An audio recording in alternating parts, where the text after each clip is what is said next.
and look at the city and everything.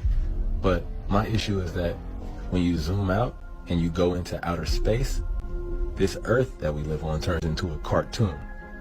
It's a cartoon now. Where's the real Earth? Oh, that's right, space ain't a real place. That's why this camera doesn't go into outer space. In fact, I'm going to show you right now where these images come from. It's not that they wouldn't use the magical floating satellites if they could. It's that they don't physically exist. They have been sending these up one at a time since it all began. I will allow them to explain it. It's also the genesis for NASA's newly developed super pressure balloon. The reason for super pressure balloon is they have absolutely stable altitude day night, and it doesn't matter how cold the atmosphere is. They are sealed. So your shape is always the same, you always displace the same amount of air, and therefore you have the same amount of buoyancy all the time. NASA's been using balloons for science research for over 30 years. The exploration that can be done on balloons is continuing to grow. The standard balloon that I fly is about 660 feet long when it's made. So let me get this straight. It is now public knowledge that they send up satellites on massive helium-filled balloons. As you should know, NASA is the largest consumer of helium in the world, for obvious reasons. But the issue with society is that they never critically think. Just think for a second here.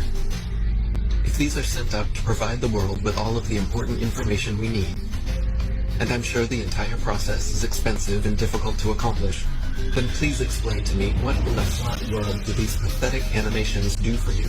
Do they make you happy inside?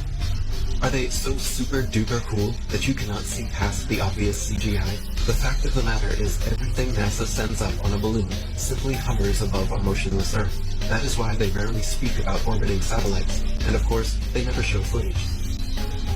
Here is some footage of a random evening with a man, the moon, and his Nikon P900. Notice anything floating up there? Hey, Barney, it's so bright out you can't see anything in the sky except the Fox satellite. No, Lisa. And these satellites come crashing down. They fall out of the sky with those helium balloons attached to them all over the world. But you don't hear about it because you likely get your information from mainstream media. And I'm going to tell you why that's a bad idea. The same people that own the news are the same people that are perpetuating this hoax, alright? If you want the truth, you got to find it yourself. Plans came crashing to the ground. The failed launch of a balloon carrying a multi-million-dollar space telescope had onlookers scrambling for safety.